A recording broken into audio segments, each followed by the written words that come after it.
Hello and welcome to episode 26 of Wizard Weekly, where we bring you news and humor from around the spiral, where the spooks and specters have crawled out of the woodwork to celebrate Halloween. Spooky Bob is back with his plethora of pumpkin masks, and Jack Hollow popped up in the commons to send witches and wizards on their way for some sweet treats. If you've always wanted a nightmare but had a hard time hatching one, you can now buy it from the Crown Shop or Spooky Bob. It's joined by our old friend the Black Cat, who is only available from Spooky Bob for Halloween, and there's two new pets, the Zombie Piggle and the Ghost Dragon. After the addition of 5 pets last week, and the Halloween 4 this week, you'd think that King's Eye would be tired of releasing them, but they've hinted to 2 new pets, the Safety Hound and the Blossom Pixie, that will be released sometime in the near future.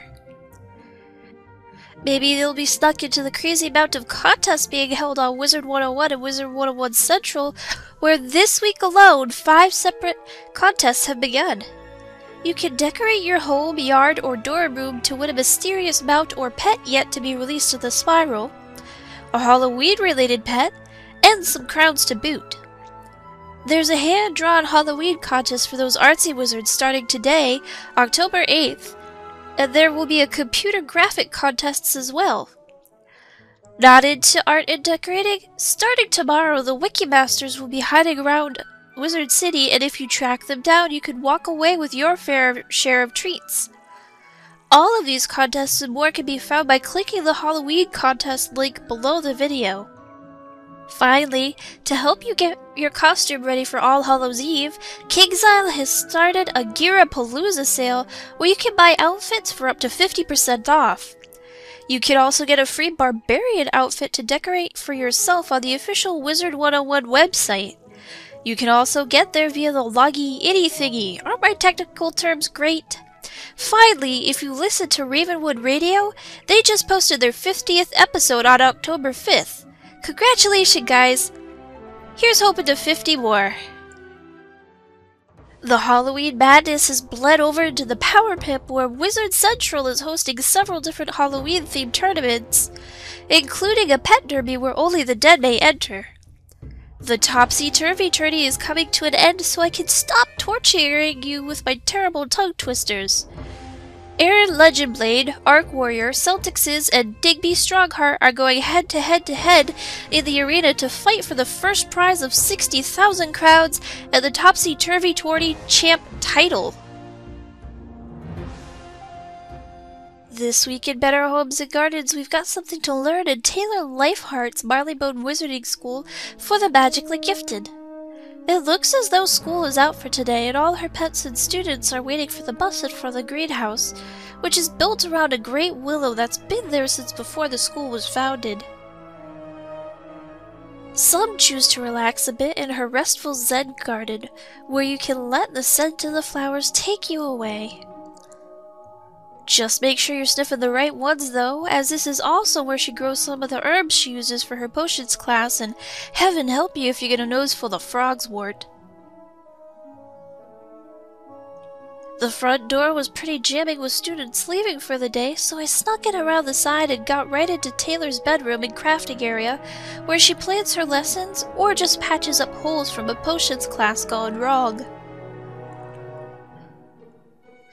Head up the stairs to her potions classroom and, whoa, it looks like we walked in on a detention.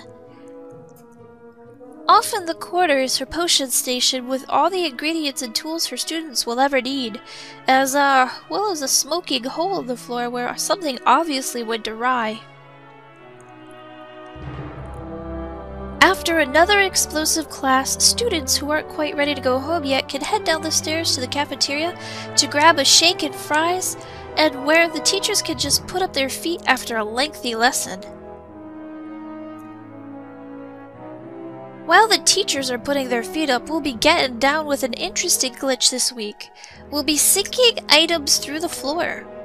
You can do this with tables, all sorts of things, but we're going to use the crafted pavilion to create a small game station. There are multiple ways of sinking things, but this is the easiest, and we'll get to covering the other ways in the future. For this glitch, you're going to need the crafted pavilion. It really doesn't take that much to make. 3 tatami mats from Mushu, and a wide open space. As you can see, it's kinda leggy, it's kinda up there, it's kinda awkward, and it's got that silly ramp. We're gonna sink it so all you can see is the wooden part using a simple technique. Take your first tatami mat, rotate it a bit, and put it right on the edge, like so. Then pick the pavilion up by the tatami mat and move it to where you want it to be. There you go. Now take your second and third tatami mat and stick them together so they're just barely overlapping. That's better. Now use the first tatami mat to move the assembly so it's just barely touching the pavilion. Oh, looks like I didn't get enough on there. 1 second. Let's try this again. Aha! Move the pavilion out from underneath the first tatami mat and pick that up. Then you can move the pavilion back to where you want it, and using the third tatami mat, rotate the second one off of it. Pick those up in the same move, and presto! You can do a lot of neat things with this sinking technique. You can sink a table from the floor above and turn it into a chandelier using the candlestick floating trick, or you can just make a game booth like we have. The limits are those of your imagination. Alright, we've made it to Letters from the Spiral, where we're starting off with a rather interesting question by Cosmo23, who asks, do you think Wizard 101 was better before Critical and Block? Block and Critical get a lot of bad rep, but they add another element to the game that makes it better overall. I know the entire PvP community just had a collective cow because I said that, and while Critical is a big problem for low-level wizards in the arena, it's not the problem. The problem with Critical in the arena is that KingsIsle hasn't done anything about it yet. There needs to be the addition of either block to low-level PvP gear or new PvP gear for low-level wizards that has block on it. I don't think there should be critical on it because, you know, then everyone and their mother's fourth cousin's chihuahua's manicurist is going to be trying to get that gear, but it really, there ought to be block at the very least. An alternative to this is to segment off high-level arena from low-level arena, but quite honestly, adding block to gear would be so much easier. Like I said before though, it adds another element to the game. Before Critical and Block, you pretty much knew what was going to happen. It was a little boring in both PvP and PvE because you could just take a look at your opponent's pips and react accordingly. Now you're kind of on edge because you don't know if that frostbite is going to critically strike or not, and if it does, will you be able to block it? Will your healer be able to keep up with it? Critical and Block adds that element of surprise to the game that it had been lacking before they were introduced. Our second question this week comes in from Sarah Blue Dreamer, who wrote in with her question, do you think a few of the mastery amulets are slightly unfair? They aren't really as unfair as they are game-changing. Kind of like Critical and Block, they added something to the game that will keep you on your toes. This hasn't been said officially, but these amulets seem to be the solution KingsIsle came up with to deal with people who were stacking school-specific resists in the arena that were so high that they would actually be healed by the school they resisted spells. So you would have to use an out-of-school spell to deal with this, and those would chew up all your power pips, and you'd probably end up losing that round because you either didn't have enough pips to attack, or you didn't have enough pips to heal yourself, and your opponent would just overwhelm you. Along comes the Mastery Amulet. Now, a fire student that happens to have a Storm Amulet who is facing an opponent with 120 fire resist can whip out a gargantuan Ponezilla and not have to worry about exhausting their pips or healing their opponent at the same time.